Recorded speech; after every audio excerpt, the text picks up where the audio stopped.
Hello દોસ્તો, પ્રકરણ 6 ઉષ્માગતિશાસ્ત્રમાં પ્રથમ લેક્ચરની અંદર તમને પ્રણાલીના પ્રકારો અને પ્રણાલીની અવસ્થા વિશે સમજાયું. આજે આપણે અવસ્થા વિધેય તરીકે આંતરિક ઉર્જા સમજવી છે.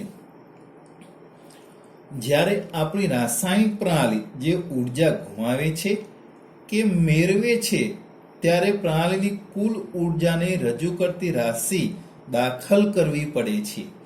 અહીં સમજવાનું કે આપણી રાસાયણિક પ્રણાલી, કારણ કે આપણે રસાયણની અંદર રાસાયણિક પ્રક્રિયાઓ થતી હોય ને રાસાયણિક પ્રક્રિયાઓ દરમિયાન ઉષ્માનું શોષણ થતું હોય અથવા ઉષ્મા મેળવતા હોય, એટલે કે ઉષ્મા ગુમાવે, ઉષ્મા ક્ષેપક પ્રકારની હોય, ઉષ્મા મેળવે એટલે ઉષ્મા શોષક પ્રકારની હોય, ત્યારે પ્રણાલીની કુલ ઉર્જા એટલે કે ગુમાવેલી અને મેળવેલી એમ બંને પ્રક્રિયા જ્યારે કુલ પ્રક્રિયા પૂર્ણ થાય ત્યારે કુલ ઉર્જાને રજૂ કરતી આપણે દાખલ કરવી પડે. રાસાયણિક, વિદ્યુતીય, યાંત્રિક અથવા અન્ય કોઈ પ્રકારની ઉર્જા તે બધાનો સરવાળો પ્રણાલીની ઉર્જા છે. અહીં સમજવાનું, પ્રણાલીની ઉર્જા એટલે શું? તો એ પ્રણાલીમાં સંગ્રહાયેલી રાસાયણિક ઉર્જા તરીકે, એમાંથી વિદ્યુત ઉર્જા ઉત્પન્ન કરી હોય, યાંત્રિક કાર્ય કરી હોય, કોઈ અન્ય પ્રકારનું આપણે જે કાર્ય કર્યું હોય અને એમાંથી જે ઉર્જા પ્રાપ્ત થાય એ બધી જ ઉર્જાનો સરવાળો કરીએ એટલે પ્રણાલીની ઉર્જા મળે. તેને પ્રણાલીની આંતરિક ઉર્જા યુ કહીએ છીએ. તે બદલાય જ્યારે, હવે એ ક્યારે બદલાય તો એના ત્રણ આપણને આપે છે. પ્રણાલી ઉષ્મા પ્રણાલીમાંથી જશે અથવા બહાર આવશે ત્યારે, એટલે ઉષ્મા છે પ્રણાલીમાંથી બહાર નીકળે ત્યારે આપણે જાણીએ છીએ કે આપણે કોઈ પાણીને ગરમ કરીએ, ખુલ્લું હોય તો પાણીની અંદર રહેલી જે ઉર્જા છે એ બહાર નીકળે છે. તે રીતે પ્રણાલી ઉપર કે પ્રણાલી વડે કાર્ય થાય ત્યારે, એટલે પ્રણાલી પર આપણે પ્રણાલી ઉપર કાર્ય કરીએ અથવા પ્રણાલી દ્વારા કાર્ય થાય ત્યારે. ત્રણ, દ્રવ્ય પ્રણાલીમાં દાખલ થાય કે બહાર નીકળે ત્યારે. દ્રવ્ય એટલે રાસાયણિક પ્રક્રિયામાં આપણે જાણીએ છીએ કે આપણે વધારાનું બહાર દ્રવ્ય ઉમેરીએ અથવા અંદરના જે નિપજ તરીકે બહાર કાઢીએ ત્યારે ઉર્જામાં ફેરફાર થશે. હવે આને આપણે સમજવું છે તો કાર્ય, પહેલું આપણે જે કહ્યું તે કાર્ય. હવે અહીંયા કાર્ય જે બીજા પોઈન્ટમાં આવ્યું છે તે, તો પ્રથમ કાર્ય કરવાથી આંતરિક ઉર્જામાં થતો ફેરફાર તપાસીએ. આપણે કાર્ય કરીએ ત્યારે આંતરિક ઉર્જામાં થતો ફેરફાર સમજવો છે. તમે જાણતા હશો, આપણે કોઈ પણ કાર્ય કરીએ ત્યારે આપણે કોઈ કાર્ય કરીએ તો આપણા શરીરમાં રહેલી ઉર્જા વપરાય છે, ઉર્જાનો ઉપયોગ થાય છે. તો અહીંયા એ જ કહ્યું છે કે કાર્ય કરવાથી પ્રણાલીની જે આંતરિક ઉર્જા એટલે અંદરની જે સંગ્રહાયેલી ઉર્જા છે એ આંતરિક ઉર્જામાં ફેરફાર થશે. તો સમજવા માટે પ્રયત્ન કરેલો છે કે થર્મોસ ફ્લાસ્કમાં અથવા ઉષ્મારોધક બીકરમાં થોડુંક પાણી ધરાવતી પ્રણાલી લઈશું આપણે, એટલે એક પ્રણાલી તરીકે લઈશું જેમાં ઉષ્મારોધક અથવા થર્મોસ ફ્લાસ્ક છે એમાં પાણી લીધું છે. આ પ્રણાલી અને પર્યાવરણ વચ્ચે ઉષ્માનો વિનિમય તેમની સીમા મારફતે થવા દેશે નહીં. કેમ થવા નહીં દે? કારણ કે થર્મોસ ફ્લાસ્ક એટલે આપણે નિરાળી પ્રકારની પ્રણાલી દીધી છે, ઉષ્મારોધક છે, એટલે પ્રણાલી અને પર્યાવરણ વચ્ચે ઉષ્માનો વિનિમય થતો નથી. આ પ્રણાલીને સમોષ્મી પ્રણાલી કહે છે. આવી પ્રણાલીઓની અવસ્થાને જે રીતે બદલવામાં આવે તેને સમોષ્મી પ્રક્રમ કહે. અહીં સમોષ્મી એટલે જ્યારે ઉષ્માનો ફેરફાર ન થતો, ઉષ્મા સમાન રહેતી હોય, એટલે પ્રણાલી અને પર્યાવરણ વચ્ચે ઉષ્માનો વિનિમય ન થતો હોય તો એવી પ્રણાલીને સમોષ્મી પ્રણાલી કહેવાય. અને પ્રણાલી જ્યારે એક અવસ્થામાંથી બીજી અવસ્થામાં બદલાય છે ત્યારે સમોષ્મી પ્રક્રમ કહે છે. સમોષ્મી પ્રક્રમ એવો પ્રક્રમ છે જેમાં પ્રણાલી અને પર્યાવરણ વચ્ચે ઉષ્માની હેરફેર થતી નથી.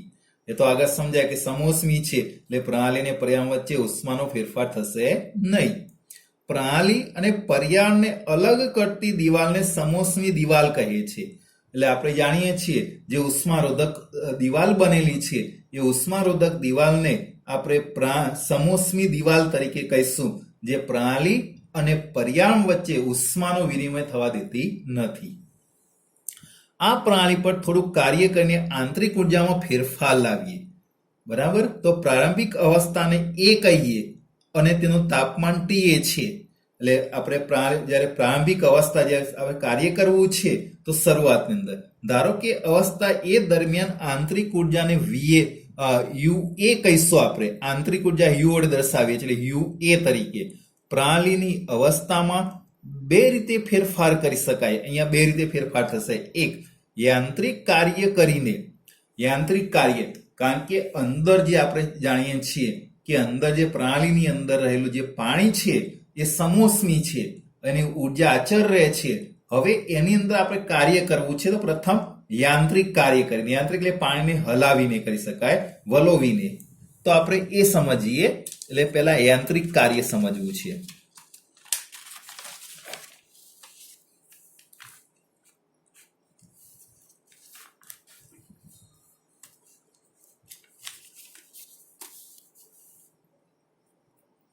હવે સમજો, ધારો કે નવી અવસ્થા બી કહીએ તો તેનું તાપમાન TB કહીશું. એટલે આપણે યાંત્રિક કાર્ય કરીશું એટલે પ્રણાલીની નવી અવસ્થા આપણને પ્રાપ્ત થશે, એને આપણે બી તરીકે કહીશું અને એનું તાપમાન TB કહીશું. જો TB ગ્રેટર દેન TA અને તાપમાનમાં ફેરફાર ડેલ્ટા T બરાબર TB માઇનસ TA થશે, કારણ કે તાપમાનમાં ફેરફાર થયો. યાંત્રિક કાર્ય કરીશું આપણે અંદર, એટલે યાંત્રિક કાર્ય એટલે તાપમાન વધે, એટલે તાપમાન વધે એ TB, એટલે અહીંયા TB એ TA કરતા વધારે છે, એટલે તાપમાનનો ફેરફાર ડેલ્ટા T બરાબર TB માઇનસ TA થશે. હવે અહીં સમજવાનું છે તે, ધારો કે પ્રણાલીની અવસ્થા બીમાં આંતરિક ઉર્જા UB અને આંતરિક ઉર્જાના ફેરફાર ડેલ્ટા U બરાબર UB માઇનસ UA થશે. UB એટલે આપણે જે યાંત્રિક કાર્ય કરીએ ત્યારે એની આંતરિક ઉર્જા એને UB કહેલી છે અને પ્રારંભિક આંતરિક ઉર્જા UA છે. હવે બીજી રીત આવી, 1 કિલો જૂલ જેટલું વિદ્યુતીય કાર્ય કરવાનું છે. પેલામાં યાંત્રિક કાર્ય, તો હવે વિદ્યુતીય કાર્ય વિદ્યુત દ્વારા, તો ડૂબાડેલા સળિયાની મદદથી કરીએ છીએ અને તાપમાનનો ફેરફાર. એટલે આપણે વિદ્યુતીય એટલે વિદ્યુત પ્રવાહ પસાર કરવો હોય એટલે પ્રણાલીની અંદર આપણે એક વાહક તાર એટલે કે વાહક સળિયો પસાર કરીશું અને એમાંથી વિદ્યુત પ્રવાહ પસાર કરીએ. હવે વિદ્યુત પ્રવાહ પસાર કરીશું એટલે અંદર રહેલું જે પાણી છે, સમોષ્મી પાણી, એનું તાપમાન બદલાશે અને તાપમાનનો ફેરફાર નોંધીએ તો તાપમાનમાં ફેરફાર અગાઉ જેટલો જ TB માઇનસ TA થશે, એટલે ડેલ્ટા T બરાબર TB માઇનસ TA જેટલો જ થશે. જેપી જૂલ એટલે જૂલ નામના વૈજ્ઞાનિકે આ પ્રયોગો કરીને આ દર્શાવ્યું કે પ્રણાલી પર આપેલા જથ્થાનું કાર્ય કરવામાં આવે જેમાંથી રીત કોઈ પણ હોય પણ અવસ્થામાં સમાન ફેરફાર કરે છે. એટલે સમજાય કે પ્રણાલીની પર આપેલા જથ્થાનું કાર્ય કરવામાં આવે, એટલે પ્રણાલી પર તે કાર્ય કરવામાં આવે તો એનો માર્ગ ગમે તે હોય છતાં કોઈ પણ હોય તો પણ અવસ્થામાં સમાન ફેરફાર કરે છે. જેમ કે પ્રણાલીના તાપમાનના ફેરફારનું માપન એ પ્રણાલીના તાપમાનનું ફેરફારનું માપન છે. પ્રણાલીની એક એવી રાશિ આંતરિક ઉર્જા U ને વ્યાખ્યાયિત કરવી જોઈએ જેનું મૂલ્ય પ્રણાલીની અવસ્થાની લાક્ષણિકતા હોય. સમોષ્મી પ્રકરણમાં કરેલ કાર્ય WAD પ્રણાલીની બે અવસ્થાઓના યુના તફાવત ડેલ્ટા U જેટલું થશે. ડેલ્ટા U બરાબર UB માઇનસ UA બરાબર W કાર્ય જેટલું થશે. જ્યારે પ્રણાલી પર કાર્ય કરવામાં આવે ત્યારે તે કાર્ય ધન થશે, પણ જ્યારે પ્રણાલી વડે કાર્ય થશે ત્યારે એ ઋણ થશે. એટલે અહીંયા કાર્ય વિશેના સંદર્ભમાં આપણને સમજાય આંતરિક ઉર્જાનો ફેરફાર. હવે આપણે ઉષ્માના સંદર્ભમાં સમજાવીએ.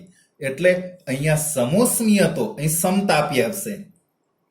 પ્રણાલીની આંતરિક ઉર્જામાં ફેરફાર પર્યાવરણમાંથી પ્રણાલીમાં અથવા પ્રણાલીમાંથી પર્યાવરણમાં કાર્ય કર્યા વગર ઉષ્માની હેરફેર થાય છે. અહીં સમજાવ્યું ને કે પેલામાં ઉષ્મા પ્રણાલીમાંથી પર્યાવરણ કે પર્યાવરણમાંથી પ્રણાલીમાં દાખલ થઈ શકતી નહોતી. અહીંયા શું છે કે ઉષ્માનો ફેરફાર છે, ઉર્જાનો ફેરફાર એ પર્યાવરણમાંથી પ્રણાલીમાં અને અથવા પ્રણાલીમાંથી પર્યાવરણમાં ફેરફાર કરીને આપણે કાર્ય કરવાનું છે. તો આ ઉર્જાનો વિનિમય જે તાપમાનના તફાવતના પરિણામે હોય છે, એટલે આ ઉર્જાનો જે વિનિમય છે એ તાપમાનના સંદર્ભમાં આપણે મેળવી શકીએ. તેને ઉષ્મા ક્યુ કહીએ છીએ, ક્યુ વડે દર્શાવીશું. સમોષ્મી દિવાલોને બદલે ઉષ્મા વહન કરતી દિવાલો મારફતે સમાન તાપમાને ફેરફાર કરીને સમાન પ્રારંભિક અને અંતિમ અવસ્થાઓમાંથી ઉષ્મા ફેરફાર કરીએ છીએ. એટલે અહીં સમોષ્મી દિવાલ નથી, આપણે તમે સમજાય પ્રકારે અહીંયા ઉષ્મા વહન કરી શકે તેવી દિવાલો લેવાની છે અને સમાન તાપમાન, જે કહે ને તાપમાન સમતાપી, એટલે અહીં તાપમાનમાં ફેરફાર નથી, એટલે સમાન તાપમાને ફેરફાર કરીને સમાન પ્રારંભિક અને અંતિમ અવસ્થાઓમાંથી ઉષ્માનો ફેરફાર કરીએ છીએ. હવે ઉષ્મીય વહન કરતી દિવાલો વાળું પાત્રને જે કોપરનું બનેલું હોય તેમાં તાપમાન TA ધરાવતું હોય. હવે તાપમાન TA ધરાવતું હોય તેવું પાણી લઈએ છીએ, એટલે જે તાપમાન TA ધરાવતું પાણી છે અને પાણી આપણે લઈશું અને પાણીને આપણે દર્શાવેલું છે અહીંયા તે. હવે સમજવાનું છે તે તો તાપમાન TA તેને મોટા ઉષ્મા સંગ્રાહક જે તાપમાન TB ધરાવે છે તેમાં બંધ કરી દઈશું. એટલે આપણે એક સ્ટીલનું પાત્ર લઈશું અને એક મોટું પાત્ર થશે, એટલે અંદર પાત્ર. પ્રણાલી વડે શોષાયેલી ઉષ્મા ક્યુને તાપમાનના તફાવતના રૂપમાં TB માઇનસ TA માપી શકીએ. એટલે પ્રણાલી વડે શોષાયેલી ઉષ્મા, એટલે પ્રણાલી જે ઉષ્મા શોષે છે એ ઉષ્માને ક્યુને તાપમાનના તફાવતના રૂપમાં TB માઇનસ TA વડે દર્શાવી શકીએ. જ્યારે અચર કદે કાર્ય કરવામાં આવ્યું ન હોય ત્યારે આંતરિક ઉર્જા ફેરફાર ડેલ્ટા યુ બરાબર ક્યુ થશે. એટલે અચર કદે કાર્ય કદ અચર તરીકે રાખીને કાર્ય કરવામાં ના આવ્યું હોય ત્યારે જો ઉષ્મા પર્યાવરણમાંથી પ્રણાલીમાં હેરફેર કરે તો ક્યુ ધન, અને જો પ્રણાલીમાંથી ઉષ્માનું હેરફેર પર્યાવરણમાં તો ક્યુ ઋણ થશે. એટલે પર્યાવરણમાંથી પ્રણાલીમાં ઉષ્મા પ્રવેશે તો ક્યુ ધન થશે, અને જો પ્રણાલીમાંથી પર્યાવરણમાં ઉષ્મા જશે, હેરફેર થશે તો ક્યુ ઋણ થશે. એટલે સીધું છે કે પર્યાવરણમાં ઉષ્મા ફેર એટલે ઉષ્માનો વધારો થશે એટલે ધન થશે, અને પ્રણાલીમાંથી ઉષ્મા પર્યાવરણમાં જાય તો ઋણ થશે.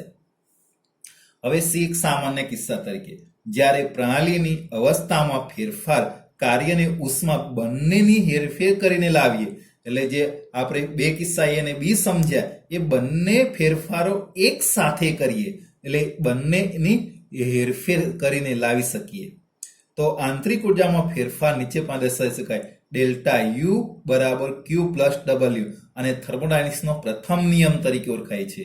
આપેલ અવસ્થામાં ફેરફાર માટે ક્યુ અને ડબલ્યુ બંને ફેરફાર કે તે લાવવામાં આવ્યા તેના પર આધાર રાખશે. એટલે અહીંયા ક્યુ અને ડબલ્યુ બંનેના જે ફેરફારો છે પ્રણાલીને કે તે આપણે ફેરફાર કહે છે તેની પર આધાર રાખે છે. હવે ક્યુ પ્લસ ડબલ્યુ ડેલ્ટા યુ તો માત્ર પ્રારંભિક અને અંતિમ અવસ્થાઓ પર જ આધાર રાખશે. એટલે પ્રારંભિક અવસ્થા અને અંતિમ અવસ્થાઓ પર આધાર રાખશે. એ અવસ્થામાં કે તે ફેરફાર કરીને લાવે એની પર આધાર રાખશે નહીં.